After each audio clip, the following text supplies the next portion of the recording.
ہمارے ساتھ موجود ہیں کنوینر متحدہ قومی موومنٹ جناب خالد مقبول صدیقی صاحب، جن سے ہم بات کریں گے، اور پروگرام کے اگلے حصے میں پاکستان کے معروف تجزیہ نگار جناب محسن بیگ صاحب اور نذیر لقائی صاحب ہمارے ساتھ ہوں گے۔ سب سے پہلے صدیقی صاحب آپ کی طرف آتے ہیں۔ آپ نے آج ظاہر ہے کہ آپ لوگوں کی ملاقات ہوئی، آپ اس ملاقات میں نہیں تھے، لیکن فیصلہ تو آپ کو کرنا ہے، آپ کی رابطہ کمیٹی ملے گی۔ کیا فیل ہے آپ کی؟ کیا آپ کو لگتا ہے کہ اس وقت واقعی بال آپ کی کورٹ میں ہے؟ اور جیسے کہ شہباز صاحب نے کہا کہ بعد میں قوم آپ سے پوچھے گی اگر آپ نے دیر کر دی، تو کیا فیصلہ ہو سکتا ہے متوقع طور پر؟ بہت بہت شکریہ آسما، آپ نے اس موقع پہ موقع دیا ہے۔ دیکھیے بات یہ سنسنی خیزی کا ہم تو حصہ ہے نہیں، ہماری ٹیم ایک نارمل کی تنظیمی دورے پہ نکلی تھی۔ ہاں جو صورتحال ہے اس کے اندر ہمارا بھی ایک حصہ ہے، ہمارا بھی ایک پارٹ ہے۔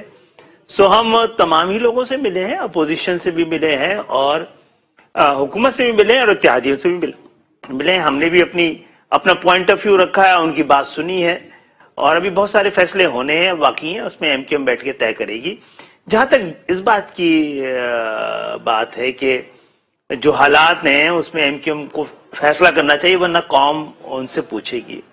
دیکھیں تاریخ تو یہ ہے کہ ہمیں بھی بہت ساری چیزیں پوچھنی ہے نا۔ ہم نے تو بڑے خلوص کے ساتھ مختلف اتحادوں میں اپنا حصہ ڈالا ہے، بنانے میں مدد کی ہے۔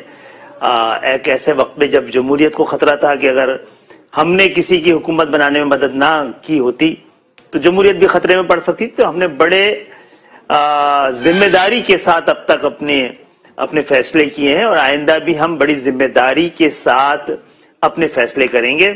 اپنے اقتدار کے لیے نہیں کریں گے، اپنے ذاتی فائدوں کے لیے نہیں کریں گے۔ ہاں ہمارے جب مطالبات ہوتے ہیں اس میں سندھ کے شہری علاقوں کا ذکر زیادہ ہوتا ہے، اور اس کی وجہ یہ کہ 30-35 سال میں ہمیں یہیں کا مینڈیٹ ملتا رہا ہے۔ اور دوسری بات یہ کہ خاص طور پہ سندھ کے شہری علاقے، خاص طور پہ کراچی جو ہے وہ پاکستان کی معیشت کی ریڑھ کی ہڈی ہے، تو وہ جو 13 سال سے تباہ ہوئی ہے، تو ہمارا زیادہ فوکس بھی یہ رہا ہے کہ ہم پاکستان کی ساری سیاسی جماعتوں کو بتا سکیں کہ کس طرح کراچی دشمنی کے ساتھ پاکستان سے دشمنی کی جا رہی ہے۔ پھر آرٹیکل 140A کا جو تاریخی فیصلہ آیا ہے وہ ایم کیو ایم کے حق میں نہیں آیا ہے، سندھ کے شہری علاقوں کے حق میں نہیں آیا ہے، پورے پاکستان کے حق میں آیا ہے، پاکستان کی 22-23 کروڑ عوام کے حق میں آیا ہے۔ یہ فیصلہ جاگیردارانہ جمہوریت کے خلاف ہے، جاگیردارانہ سیاست کے خلاف ہے، یہ موروثی حکومتوں کے خلاف ہے۔ اس کے اوپر آپ پنجاب کی یا جو پاکستان کی دیگر جماعتیں ان کے ساتھ بھی بات کریں، میں اس پہ ضرور آؤں گی خالد بھائی، کیونکہ وہ بھی بہت اہم ہے اس پہ بات کرنا۔ مگر ابھی تو صورتحال یہ ہے کہ ایک طرف مہنگائی کا طوفان ہے، ابھی اور زیادہ ٹیکسز کی بات ہو رہی ہے، IMF کے پیکج کے بعد یا ان کی ڈیل کے بعد اور زیادہ مہنگائی ہوگی، تو کیا آپ سمجھتے ہیں کہ ایک طرح سے ایک برڈن، جو تجزیہ نگار کہہ رہے ہیں کہ برڈن ہے، یہ گورنمنٹ بنتی چلی جا رہی ہے اتحادیوں کے لیے، تو اتحادی اس بوجھ سے کیسے نکلیں گے؟ سر لوگ آپ سے یہ بھی تو پوچھیں گے کہ جب آپ کے ہاتھ میں فیصلہ تھا 7 یا 10 لوگوں کا، تو آپ نے اس وقت فیصلہ نہیں کیا پاکستان کے لیے۔ آپ صحیح کہہ رہی ہیں، اگر ہمارا سیاست کرنا اتنا ضروری نہیں ہے، ہم سے بہتر لوگ کل آگے کریں گے، لیکن ہم اپنے ضمیر پہ کوئی بوجھ نہیں رہنے دیں گے۔ ہمیں لگے گا کہ حکومت کے غلط فیصلوں سے پاکستان کو نقصان ہو رہا ہے، تو ظاہر ہے حکومت کے ساتھ تعاون کے بارے میں نہ صرف سوچیں گے بلکہ ہمیں چھوڑنے کی بھی ضرورت پڑی تو چھوڑیں گے بھی۔ اب جہاں پر ابھی IMF کے بعد مہنگائی کے طوفان کا مسئلہ تھا، تو وہ 8-10 آرٹیکل جن سے کہ ڈائریکٹلی پاکستان کی عوام متاثر ہو رہی تھی، اس پہ ہم نے بات کی تھی، ہم نے مشروط حمایت کی تھی کہ آپ ان پہ سے ٹیکسز کا کم کریں، ختم کریں، تو ہماری بات مانی گئی تھی، تو ہم نے ساتھ دیا تھا، کیونکہ اس کا فیصلہ نہیں ہوا بہت ساری چیزوں میں، تو بعض صورتوں میں ہم نے ساتھ نہیں بھی دیا ہے۔ ہمیں اپنے پر عائد قومی ذمہ داریوں کا ادراک ہے، اور ہم حالات کا جائزہ لے رہے ہیں، اور کوئی بوجھ، ایسا بوجھ جو عام پاکستانی کی قوت برداشت سے زیادہ ہوگا، ہم اس فیصلوں کے ساتھ کھڑے ہوئے نظر نہیں آئیں گے انشاءاللہ تعالی۔ صحیح۔ اور کیا ایسا بھی کہا جا رہا ہے کہ ایم کیو ایم جو ہے وہ کسی سگنل کی منتظر ہے، یا پاکستان مسلم لیگ قائد اعظم بھی، یعنی اتحادیوں کی جو بات ہوتی ہے اس کے اوپر، تو کیا واقعی ایم کیو ایم جو ہے وہ کسی سگنل کی منتظر ہے، کسی اشارے کی منتظر ہے، اور اس کے بعد ہی آپ فیصلہ کریں گے؟ ایم کیو ایم اگر سگنلز لے رہی ہوتی اور اشارے قبول کر رہی ہوتی تو ایم کیو ایم کے ساتھ وہ جو ویسے تو 30 سال کی ہسٹری ہے، لیکن 10 سال سے جو کچھ ہو رہا ہے خاص طور پہ سندھ کے شہری علاقوں کے ساتھ، ہم پہ تو غیر اعلانیتی پابندی ہے نا آسما. ہمارے تو آفیسز بند ہیں نا، مسلم لیگ نون کے تو آفیسز بند نہیں ہے نا، پھر پاکستان پیپلز پارٹی جو اپوزیشن میں اس کے تو دفاتر نہیں گرائے گئے ہیں نا، ان کے تو 100-200 لوگ لاپتہ نہیں ہے نا. ہم تو جمہوریت کا بوجھ برداشت کر رہے ہیں، اور ہم سے یہ کہنا کہ ہم جمہوریت سے الگ ہٹ کے کوئی اشاروں کو قبول کر لیں گے، ہم نے ماضی میں بھی نہیں کیا ہے. لیکن آپ غور سے دیکھیے گا نا، 22 اگست کے بعد سے والی MQM نے زیادہ محتاط اور ذمہ دارانہ رویہ اختیار کیا ہے. ہم نے ایوانوں اور عدالتوں کو اپنا میدان بنایا ہے اپنے انصاف مانگنے کے لیے. ہم ووٹ پہ ابھی تک ڈیپینڈ کر رہے ہیں، روڈ پہ اس طرح آئے نہیں ہیں. تو بوجھ اگر آتا ہے اور ہم قصوروار ہوں گے تو ہمیں برداشت کرنا چاہیے، اس کی قیمت ہمیں چکانی چاہیے. لیکن مجھے نہیں لگتا کہ اس حکومت میں جتنا ہمارا پارٹ ہے اس حساب سے ہمارے پاس ایک وزارت ہے جس کا کہ ہم نے ایکسپورٹ پاکستان کے 60% تک بڑھا دیا ہے. تو ہم نے تو اپنا حصہ چکایا ہے، ہم نے تو اپنا حساب اپنا فرض نبھایا ہے. لیکن کیا پاکستان تحریک انصاف نے بھی آپ کو حق دیا ہے اس طرح کا؟ کیا کراچی کی اتنی نشستیں لینے کے باوجود آپ سمجھتے ہیں کہ PTI نے کراچی کا، آپ کا اور آپ کے ساتھ کا، کیونکہ آپ کی 7 نشستیں بہت اہم ہیں اس حکومت کے لیے، وہ آپ کا حق چکایا ہے انہوں نے کیا؟ جی یہ بات بہت اہم ہے. اچھا کچھ لوگ تو یہ بھی کہتے ہیں نا کہ آپ کی وہ جو نشستیں چرائی گئی ہیں اور اس کے باوجود آپ ساتھ دے رہے ہیں. معاملہ یہ کہ اس وقت تو ہم یہ سمجھتے ہیں کہ پاکستان تحریک انصاف کی حکومت تو تھی نہیں، ایک عبوری حکومت تھی، تو ان کو فیور وہ بینیفیشری رہے. اور لیکن آپ یہ بھی دیکھ لیجئے کہ ہماری 26 سے 7 نشستیں کرنے کے باوجود ہماری اہمیت کم نہیں ہو سکی ہے. اور یہی میں جتاتا رہا ہوں کہ ہم تو بعض صورتوں میں ایوان میں نہیں بھی تھے جب بھی اہم پلیئر تھے. ہم نے 93 میں بائیکاٹ کیا تھا قومی اسمبلی کا، ہماری قدر و قیمت کم نہیں ہوئی تھی. ہاں ہم وزیر اعظم صاحب کو یاد دلاتے رہے ہیں اور دلاتے رہتے ہیں. ان کو یاد بھی شاید نہیں رہتا کہ وہ کراچی کے سب سے بڑے اسٹیک ہولڈر بن گئے ہیں. ان کے پاس کراچی کی سب سے زیادہ نشستیں ہیں. ان کو کراچی میں عوام کی آواز کو، دکھ کو، درد کو اور قریب سے دیکھنا اور سننا اور سمجھنا چاہیے تھا. لیکن وہ آپ کی توقعات پہ پورے نہیں اترے اور آپ ابھی تک ان کی توقعات پہ پورے اتر رہے ہیں.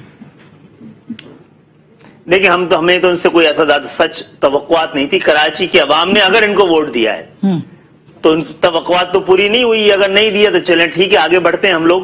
بہرحال ہم نے اپنے حصے کی تمام ذمہ داریاں جب ان کو ضرورت تھی ہم نے پوری کی ہیں، اپنا فرض پورا کیا ہے. اب ان کو بھی اس لیے یہ فرض پورا کرنا چاہیے کسی کمٹمنٹ سے الگ ہٹ کے کہ وہ شہر جس کو کہ 40-50 سال سے ہر طرح سے اگنور کیا گیا ہے، وہ ابھی بھی 68-70% ریونیو دے رہا ہے. سندھ کا 95 سے 97% لوگوں کی آنکھیں نہیں کھل جاتی ہیں. لوگ ملک سے باہر والے تو حیران رہتے ہیں کہ کوئی ایک شہر 23 کروڑ کی آبادی کو اس طرح سنبھال رہا ہو اور اس کی وہ قدر قیمت ہو جو نظر آ رہی ہے، اس کی روڈوں کا یہ حال ہو، اس کو وہاں پہ پینے کا پانی اویلیبل نہ ہو. تو بہرحال پاکستان کی ضمیر سے سوال ہمارا ہمیشہ رہا ہے، پاکستان تحریک انصاف کو اس سے زیادہ ذمہ داری کے ساتھ اور اس سے زیادہ بہتر طرز حکمرانی دکھانی چاہیے تھی.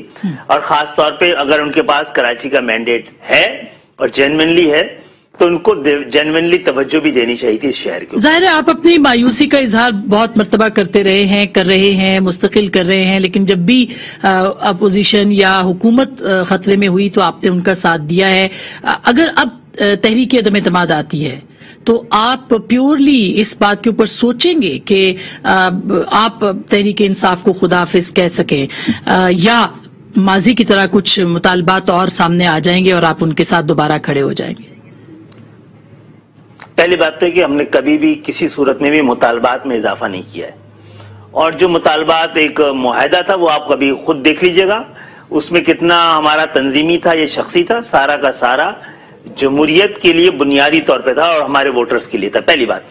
دوسری بات یہ کہ ہمارے آپشنز کھلے ہوئے ہیں.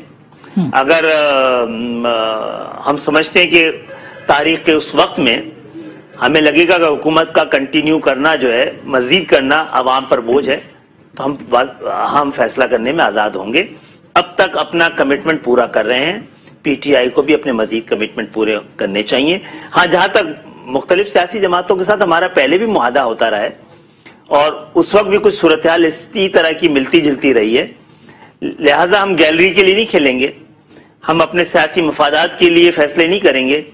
ہم پاکستان کی جمہوریت اور پاکستان کے عوام کے حق میں فیصلہ کریں گے انشاءاللہ تعالی. یہی ہماری دعا ہے. یعنی کہ جو آپ کی ملاقات آج ہوئی ہے اس سے آگے بھی بڑھا جا سکتا ہے, پی ایم ایل این کے ساتھ ہاتھ جوڑے جا سکتے ہیں.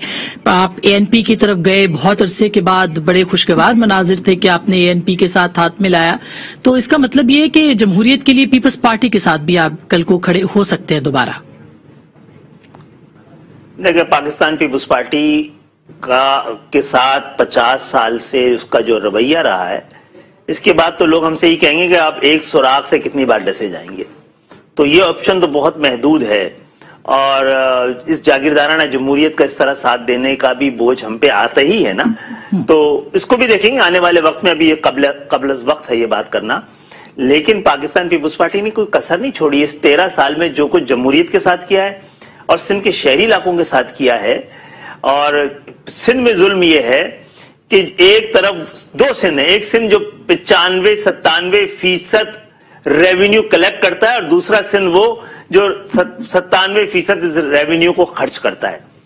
تو کس صورتوں میں پاکستان پیپلز پارٹی کو دوبارہ اس کو دینا ہے, ابھی وہ اس شہر کو لوٹ چکی ہے, اس کو واپس کرنا ہے, اس کو اعتماد بحال کرنا ہے, پھر بات آگے بڑھے گی. اور پی ایم ایل این کے ساتھ آپ آگے بڑھ سکتے ہیں, این پی کے ساتھ بڑھیں گے, باقی جماعتوں کے ساتھ آپ تعاون کر سکتے ہیں. اچھا, ضروری بات ہی نہیں کہ ہم جس سے مل بھی رہے ہیں اس سے انتخابی اتحادی ضروری ہو یا حکومت بنانے کے لیے اتحاد ضروری ہو. ہمیں اپنے غیر ضروری بوجھ اتارنے تھے نا. اے این پی ایک زمانے میں ہماری بہت زبردست اور سب سے قریب ترین حلیف رہی ہے. بیچ میں حالات مختلف ہوئے تو ہم نے دراصل ابھی آل پارٹی کانفرنس بلائی تھی, تو تقریباً 99.9% جماعتیں نہ صرف آئی تھی بلکہ ہمارے موقف کے ساتھ 100% اتفاق کیا تھا. تو یہ ہمیں ان ریٹرن ان سب کا شکریہ ادا کرنا بھی ہماری ذمہ داری تھی. تو ہمارا یہ وقت یہ شکریہ ادا کرنے بھی نکلا ہے. ٹھیک.